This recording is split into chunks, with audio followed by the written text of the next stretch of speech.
Buenas a todas y a Juan Francisco y a todos. Vamos a comenzar con la parte del techo de cristal. Mi compañera Carmen, bueno, te paso el micro.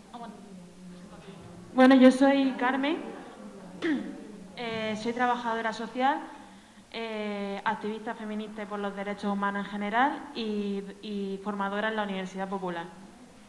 Yo soy María Ángeles, soy educadora social, tengo el máster de Género e Igualdad y también pues formadora en la Universidad Popular. Para empezar con la temática hemos pensado que vamos a hacer una pequeña dinámica, o sea, para tener un poco de referencias, que participéis vosotras también. Habréis visto que tenéis un post-it y un bolígrafo en vuestros asientos. ¿Todo el mundo tiene? Vale. En ese post-it tenéis que hacer como dos columnas, dividirlo en dos y pensar en una persona poderosa, poderosa porque tiene dinero, porque tiene mucha representación social, porque es muy importante para la sociedad actual o pasada.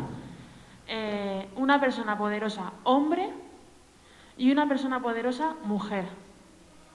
Por ejemplo, mujer, pongo un ejemplo y este ya no vale ponerlo. Mujer valdría Angela Merkel. Es una persona poderosa mujer. Os damos unos minutos para que penséis la persona poderosa mujer y hombre y tenéis que poner 3 adjetivos que la describen a esa persona. 3 adjetivos para Angela Merkel, por ejemplo, y 3 adjetivos para Obama, por ejemplo. ¿Se entiende? Adjetivos. Adjetivos de las personas. Adjetivos, cualidades o características de por qué esas personas son poderosas.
Para las personas que os acabáis de incorporar, tenéis un post-it en vuestro sitio y un bolígrafo rotulador.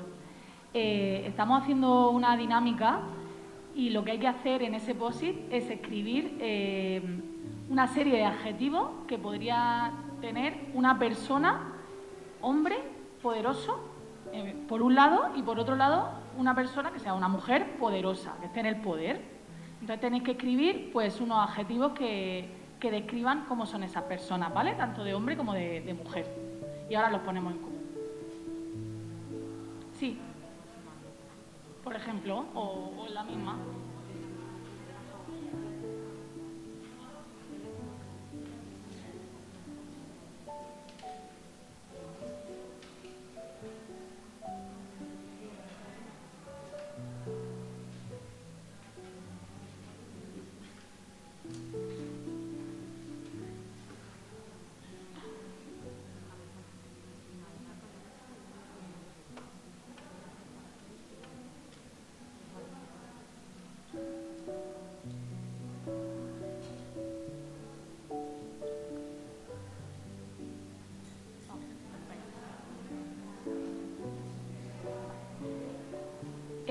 Cuando podáis ya vamos terminando, que los vamos a poner en común, ¿vale?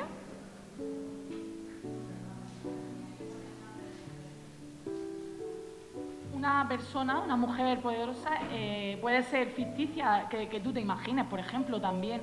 Puede ser una persona que te venga a la mente o una persona poderosa que tú te imagines las cualidades que tiene que tener. Sí, los adjetivos. Nosotros hemos puesto ante el ejemplo de, por ejemplo, Angela Merkel es una mujer real que es poderosa en nuestra sociedad. Pensad en qué características tiene ella, por qué es poderosa, cómo ella como persona. Y luego lo mismo con una persona hombre, con un hombre poderoso.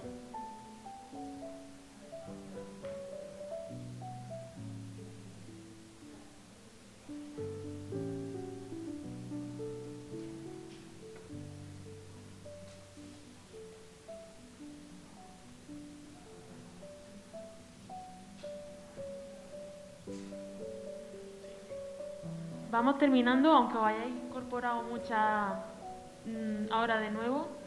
Como vamos a compartir lo que las compañeras han puesto, es solamente para hacer una reflexión entre todas, ¿vale?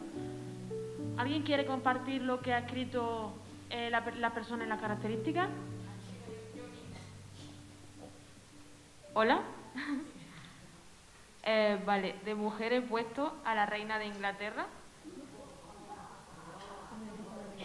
Y las características he puesto seria, como formal, formada, porque creo que tiene que tener una formación para llegar a ese nivel, digamos, e implicada. Que lo mismo me lo estoy inventando, no la conozco, pero... Vale, y de hombre he puesto a Pedro Sánchez. Y he puesto en características paciencia, porque creo que cualquier político tiene que tener paciencia, decisión, pues porque al final es su trabajo, y comunicador. Y ya está. Ya. Vale, pues comparto yo, ¿vale? Mira, vale. Yo como mujer poderosa he puesto a la Kardashian. A Kardashian, a la Kim Kardashian. ¿Por qué he puesto que es poderosa? Primero, porque ha nacido blanca, que ya tiene 80 y tantos % de puntos. Luego, porque es bella, ya tiene ahí otros cuantos puntos, en las características de ella. Y luego, porque tiene dinero, con lo cual puede mover un poder. ¿Vale? Y luego, como hombre poderoso, he puesto a Biden, o como se diga, presidente de los Estados Unidos. Biden, pues ya está. ¿Por qué? Pues la misma característica, porque es blanco, con lo cual ya ha ganado lo mismo que Kardashian. Luego, porque como presidente tiene a todo, digamos, de un país muy poderoso, pues tiene el poder de tomar decisiones que trascienden, o sea, poder de decisión. Y luego, más, pues porque además de eso también tiene dinero. Entonces, son unas características, creo yo. Pásaselo a la chica de enfrente, que me parece que quería... Yo he puesto 4, pero 2 de ellas son compartidas, porque creo que un hombre en el poder y una mujer en el poder tienen que tener fuerza y determinación. Hombre, los hombres son más ambiciosos y liderazgo, porque tiene que decir. Para la mujer le he puesto con mucho corazón, porque tienes que mirar al otro, y mucho valor para enfrentarte a todo lo que necesites, para superarlo. ¿Una persona más quiere compartir? Yo he puesto a Mariano Rajoy, que es expresidente, con mucho ánimo de trabajar. Y Esperanza Aguirre, mujer con ánimo de muchos proyectos. Nada más, poco.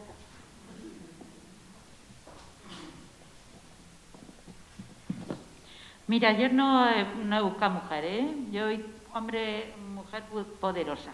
Me he imaginado una mujer poderosa sin nombre ni, vamos, sin cara, Entonces yo pienso que una mujer poderosa tiene que ser humilde, tiene que ser empática, tiene que tener fortaleza, generosa, la idea bien clara, comprometida y valiente.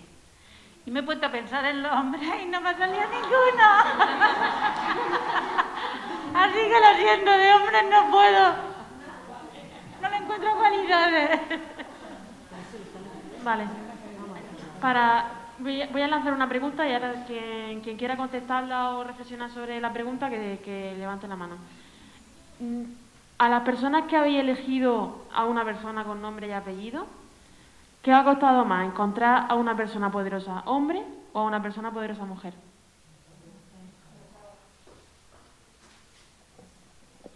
Yo es que he puesto Isabel, la reina de Inglaterra, Isabel II, y es que de hombre no encontraba a nadie, aunque esté feo decirlo. Y de Isabel he puesto constante, tenaz, y otro, pues bueno, su riqueza y pero eso no es un adjetivo. Pero es que de hombre es que no sé ponerle ningún adjetivo a ningún hombre. No me sale. Ay, perdona, Juan Francisco. He visto por ahí que a vosotras os ha costado más elegir una mujer. Pobrecito los hombres, a ver, no. He tardado, pero al final he caído que, como ejemplo de hombre de poder, es Amancio Ortega. Con lo cual, los adjetivos que me han venido a la mente han sido visionario, poderoso, porque es poderoso, y humanitario. O sea, pobrecito los hombres. ¿Qué te ha costado más, los hombres o las mujeres? Realmente sí las mujeres, porque sí que, a ver, está Isabel, que es inmortal, pero bueno, que aparte de eso, luego la Merkel ya descartada, es complicado, o sea, no es fácil. Pero como mujer he cogido a alguien que no es o no fue poderosa en sí, como tal vez ahora buscamos, pero he cogido a Diane Fossey, que es la mujerita que se fue a la jungla, a los gorilas, y he puesto ejemplo, tesón y dedicación, que no es que tuviera poder en sí, monetario tal, pero dio un gran ejemplo y creo que mucha gente ha seguido sus pasos, dedicando su vida a cuestiones, con lo cual ha sido un gran ejemplo. Yo quería preguntarle a Tere, que ha dicho que ha sido una de las personas que has dicho que te ha costado más encontrar a una mujer. ¿Por qué creéis que hay una misma representación de mujeres y de hombres en el poder? Vale. La Merkel, que lleva o ha hecho sus 8 años, o sea, cuando llegas bien. ¿Y por qué no llegas? ¿O por qué no se llega? ¿Por qué creéis que no se puede llegar? Porque por ser mujer, por nacer mujer, creo que tal vez te requieren el doble o el triple. O sea, un hombre que es más mediocre llega antes a esa oficina que tú, y si tú llegas a la oficina, con perdón, es que te ha puesto de rodillas. No es por tus méritos, tu saber hacer, tu inteligencia, a saber cómo no sé, que te cuesta mucho más, que sigue. Parece que no, pero en la vida real yo creo que sigue siendo así.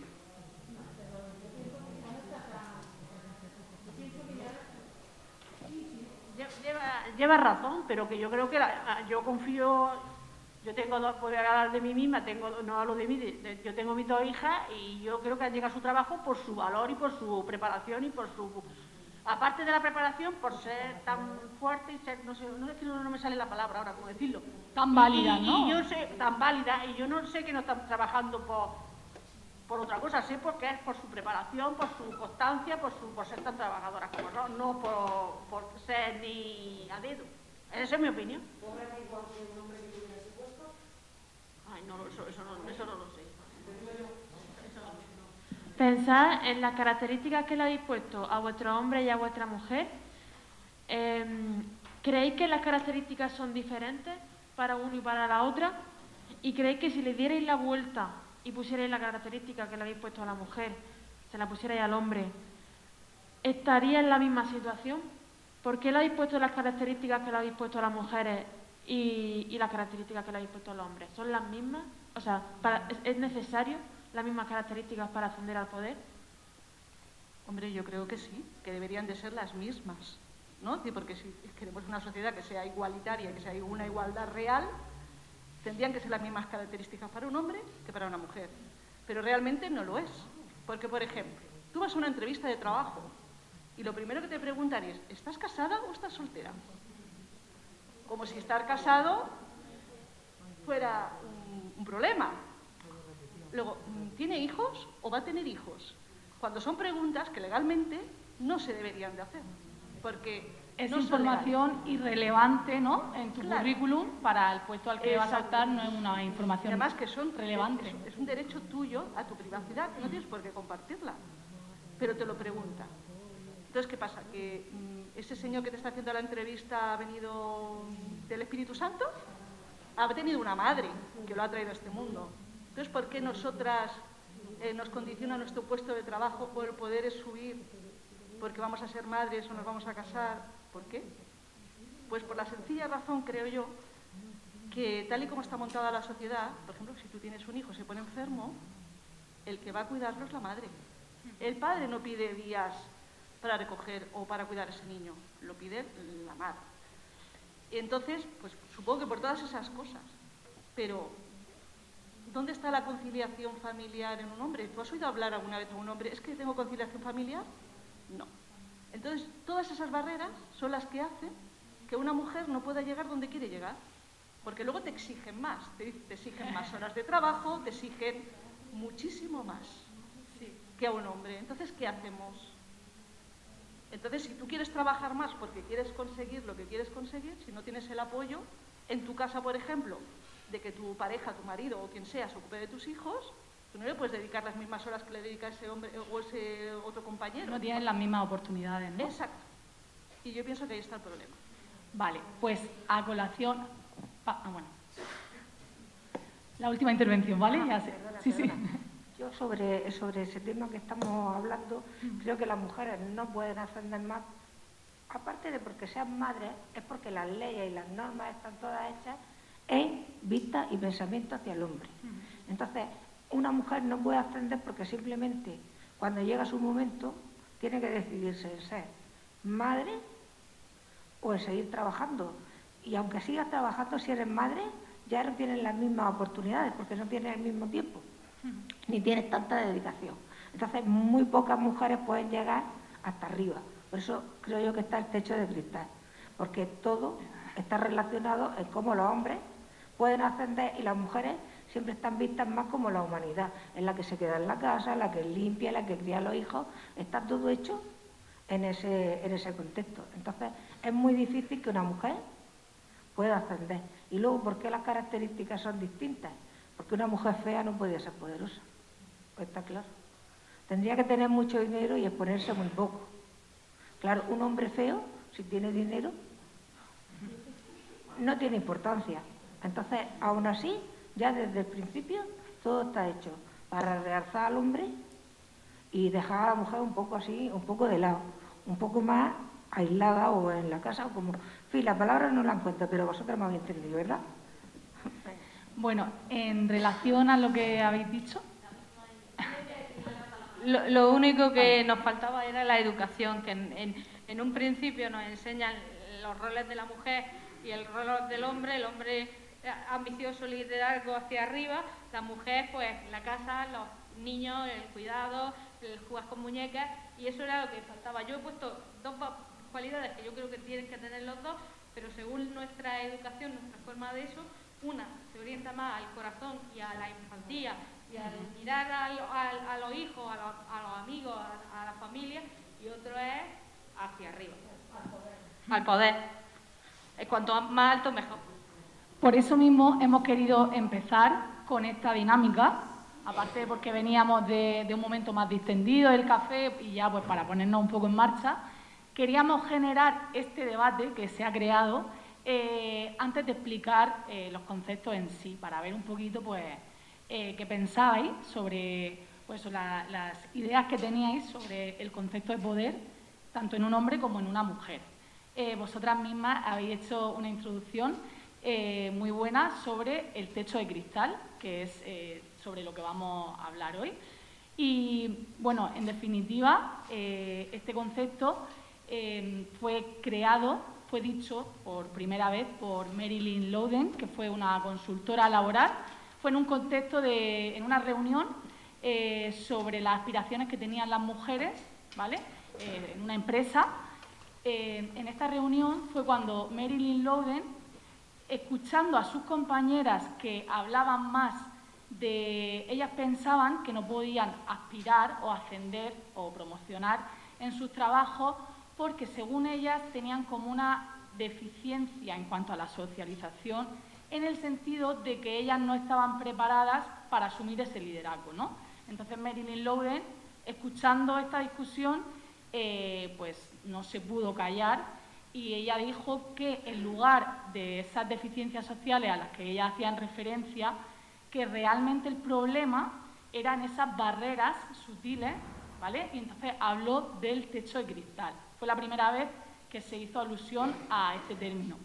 Esto fue en el año 78, es decir, hace más de 40 años, y a día de hoy pues, todavía es un término, que ahora lo vamos a profundizar, que sigue siendo tendencia porque, a pesar de esa evolución que estamos teniendo, no es real, ¿no? Y como hablaba Susana sobre la conciliación, sobre muchas otras temáticas que no nos dejan llegar a, pues eso, a asumir mayores responsabilidades o otro tipo de cargos dentro de nuestro trabajo.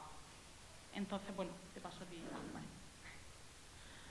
El término de techo de cristal se utiliza como metáfora porque la mujer ya está como introducida dentro del mercado laboral, ya se nos permite trabajar, la mayoría de las mujeres trabajamos, pero cuando llegamos a ese ámbito que, vamos a decir, como siguiendo la metáfora, que es una urna de cristal, nos encontramos con que, aunque no veamos nada que nos impida avanzar, no vemos una pared, nos encontramos con un cristal, con un techo, que nos impide seguir subiendo, pero no lo vemos de manera súper gráfica, no hay como reglas o leyes estrictas como la había antiguamente que no permitan a las mujeres avanzar. Son todas estas barreras que estábamos comentando antes, que se producen de manera invisible, por eso se dice cristal, porque el cristal no se ve, es transparente, que nos impiden seguir avanzando. Todos estos términos que vamos a nombrar a continuación tienen un poco que ver con todo esto que estoy diciendo. Esas barreras que nos impiden avanzar, ya lo habéis dicho vosotras, son que la conciliación, el cargo de cuidados de las familiares dependientes, los cuidados de la casa, recaen en su mayoría, por no decir todas, a las mujeres, y supongo que en esto estaréis de acuerdo conmigo y sabréis de lo que hablo. Y por eso, en cuestión de estadísticas, de números, el 70 o el 80% de las personas que piden reducción de jornada por tener a familiares a cargo, dependientes, lo piden las mujeres. Eso se traduce, todo esto, las reducciones de jornada, el tener que decidir sobre o tu vida personal, ser madre, o cuidar de tus padres, o cuidar de algún familiar dependiente, o elegir esa parte personal o seguir trabajando y ascender en tu carrera profesional,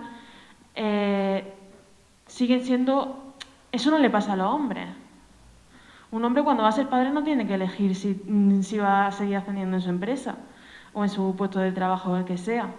Eso es uno de los... Yo creo que de lo que más tenemos que hablar, de la carga de cuidados, que aunque nosotras ya lo sabemos, deberían de haber más hombres aquí para que sean conscientes de lo que estamos hablando. También es verdad que el ámbito laboral ha sido históricamente un mundo de hombres, sobre todo en ciertos puestos de trabajo, y que las organizaciones políticas estructurales, por lo general de las empresas, están pensados para hombres. La manera de sociabilización de los hombres, de cómo se desarrollan en el trabajo y de cómo se desarrollan en sus vidas personales. Yo quería añadir, por lo que estás comentando, que realmente si piensas en estadísticas, en el ámbito de la ciencia, por ejemplo, la representación femenina es de un 22%. Es decir, hay mujeres, de hecho en las universidades, alrededor de un 60%, el porcentaje es de mujeres que se matriculan en las universidades. Lo que pasa que luego volvemos a lo mismo, ¿no? Por ese rol que está comentando Carmen de cuidadora, que al final se nos otorga porque desde que nacemos pues estamos condicionados, como contabais antes las compañeras, que pues se nos dan unos juguetes con los que jugar, se van reproduciendo diferentes roles, los roles de género. Entonces eso al final hace que no podamos continuar ascendiendo. Entonces, en la ciencia un 22% y en altos cargos o en altos puestos hay un 27% de representación de mujeres, lo cual no significa que no haya mujeres formadas ni capacitadas para ello. Simplemente, pues por eso, por empleo, o sea, por ámbitos masculinizados, por la carga, ¿no?, de los cuidados. Incluso en la pandemia también, cuando hubo situaciones en las que en las que las personas tenían que quedarse en casa porque los niños no estaban yendo al cole, fueron en su mayoría mujeres las que tuvieron que o reducir su jornada o al final, pues lo que hablábamos, la precarización laboral en pro de los cuidados de otras personas. Nada, solo quería... Pero es que incluso en ámbitos laborales que... O sea, estamos hablando, has puesto el ejemplo de la ciencia, de que podemos pensar que es un ámbito que está masculinizado, ¿no?, que tienden más los hombres a dedicarse a eso, pero es que incluso en ámbitos que están altamente feminizados, como son los cuidados, por ejemplo, en la rama sanitaria, nos encontramos con que hay muy pocas directoras de hospitales, muy pocos médicos relevantes que se hacen pues famosos o que llegan a tener puestos de poder dentro de su rama, o incluso si pensamos en el ámbito de la cocina, la mayoría de personas que cocinan así o que han sido siempre las que cocinan en casa son mujeres y sin embargo seguramente muy poca gente sabría decirme una chef famosa. O sea que el techo de cristal no llega solamente a ámbitos masculinizados, sino también a ámbitos laborales feminizados. Si quieres explicamos, suelo pegajoso. Sí, bueno, es que tiene un poco todo que ver con lo que... Está todo relacionado. Pues, sí, vuelven a ser esas barreras que te impiden seguir avanzando o que si avanzas lo haces con muchísima más dificultad que los hombres. Es que vuelvo a hablar de lo mismo, son estructuras organizativas que están pensadas por y para hombres que no piensan en compaginar la vida laboral y personal de las mujeres y que al fin y al cabo te hace pues lo que estaban hablando antes las ponentes deportistas. Claro, un compañero deportista hombre solo se dedica a eso. Una compañera deportista se dedica a ser madre, a compaginar su trabajo deportivo con otros trabajos quizá porque el sueldo no le llega y encima gana campeonato. Eso, aunque lo hagamos, sigue siendo un suelo pegajoso porque te cuesta muchísimo más que a tu compañero hombre. Y eso pues no son circunstancias aleatorias, eso es una estructura organizativa de la sociedad que se llama machismo y que se llama patriarcado. Pues sí, en base a este sistema patriarcal en el que vivimos, porque muchas veces sí que escuchamos cuando hablamos sobre este tipo de temas, sí que escuchamos que hay muchos avances, que la mujer pues ya estamos inmersas en el mercado laboral, pero claro, a efectos reales se siguen dando este tipo de situaciones y al final lo que pasa es que acabamos siendo multifuncionales y la conciliación pues no es real por lo que estábamos hablando. Entonces, yo quería lanzar una pregunta. ¿De qué manera o qué propuestas tendríais en vuestro día a día para romper este techo de cristal? No que estén en vuestras manos, sino qué medidas pensáis que serían necesarias acordar para que este techo de cristal pues pudiésemos sobrepasarlo. si a alguien se le ocurre... A ver, Paqui.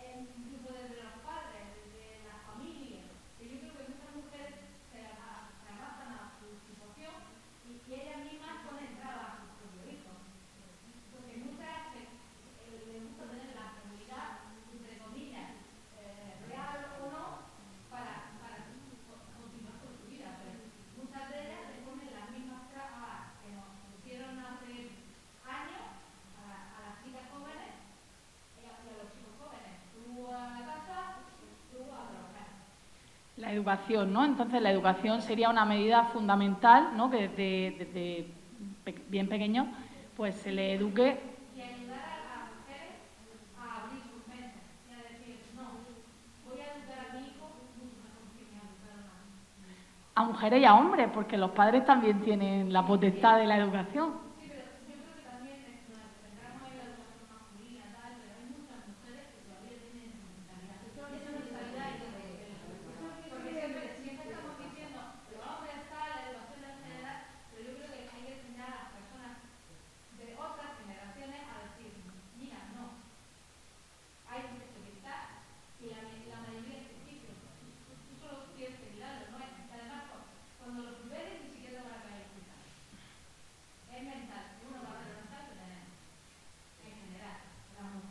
Vale. No todas, porque hay todavía que han tenido la oportunidad y han tenido la fuerza de valor de romperlas, pero muchas todavía siguen. Bueno, estamos en el camino. A ver. Bueno, es que estaba la compañera. Vale, ya.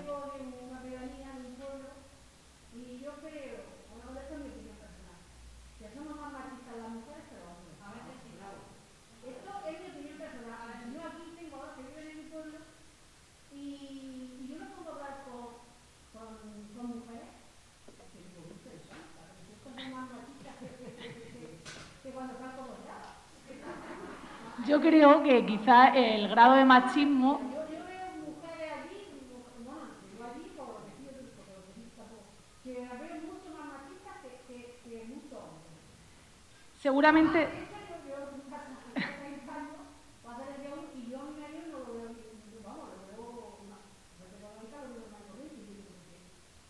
muchísimo más normal, más común para todos que cualquier mujer de esas otras mujeres, no lo ven todas, pero muchas mujeres. Yo creo que es más llamativo creo que es más llamativo en una mujer porque al final te estás echando piedras sobre tu propio tejado. El machismo pues será el mismo, pero claro, en una mujer dices, ¿cómo no luchas por mejorar tu situación? Y ya. Y que es difícil romper con cosas que tenemos muy arraigadas, muy comportamientos.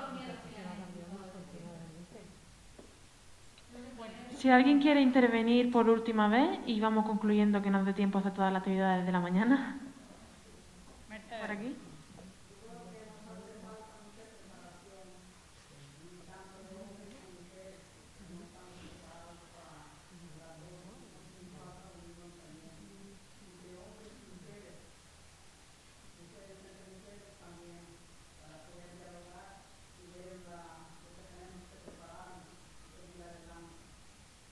Al final yo creo que es importante ir de la mano, ¿no? Que, por ejemplo, el feminismo, cuando se habla de feminismo, hay muchos hombres que se sienten excluidos, pero es un camino en común y ya dejo a Carmen.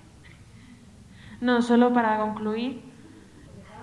Venga, vamos a dejar al hombre hablar.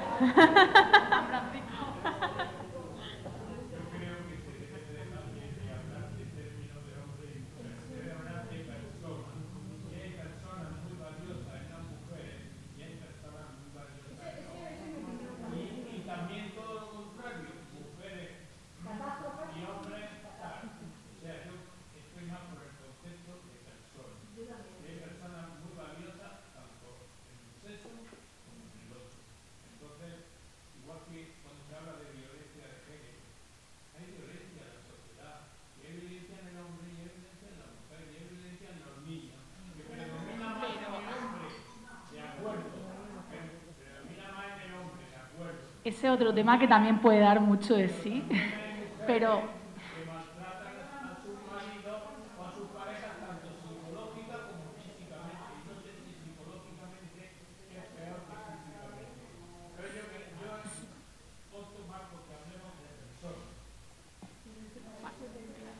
No, yo iba a decir que si tenemos la oportunidad en otras jornadas, que a mí me encantaría hablar sobre violencia de género, sería maravilloso porque esto es un concepto muy amplio, muy serio y es un problema real.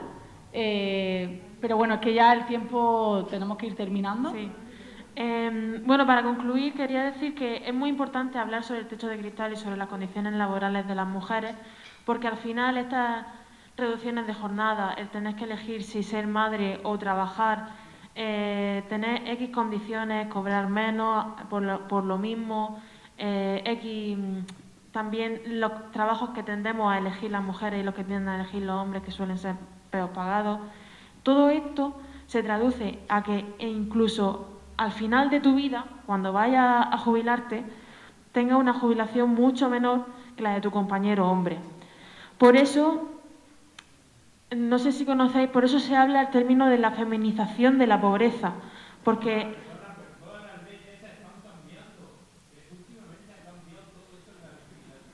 La legislación contempla la igualdad entre géneros, pero la sociedad no ha cambiado. Por eso es importante hablar de todo esto, porque la sociedad no ha cambiado y la estructura organizativa de las personas tampoco, ni de las empresas, ni de las políticas, ni siquiera las personas que hay en esta sala. Bueno, la mayoría de nosotras somos mujeres y creo que estamos de acuerdo en que no.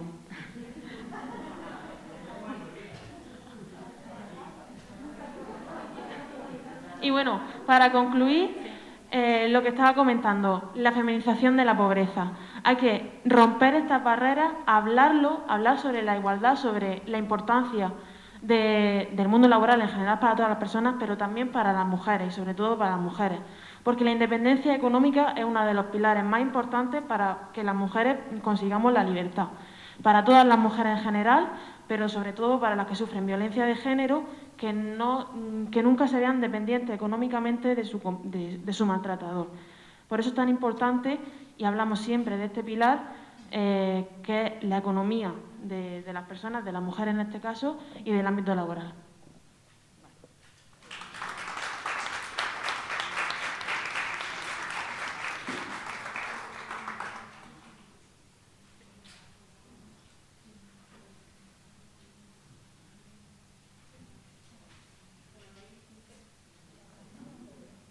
Nos vamos a mover un poquito hoy y ahora nos bajamos otra vez abajo, que vamos a hacer lo de las compañeras del taller, compañeras y compañeros del taller de escritura creativa.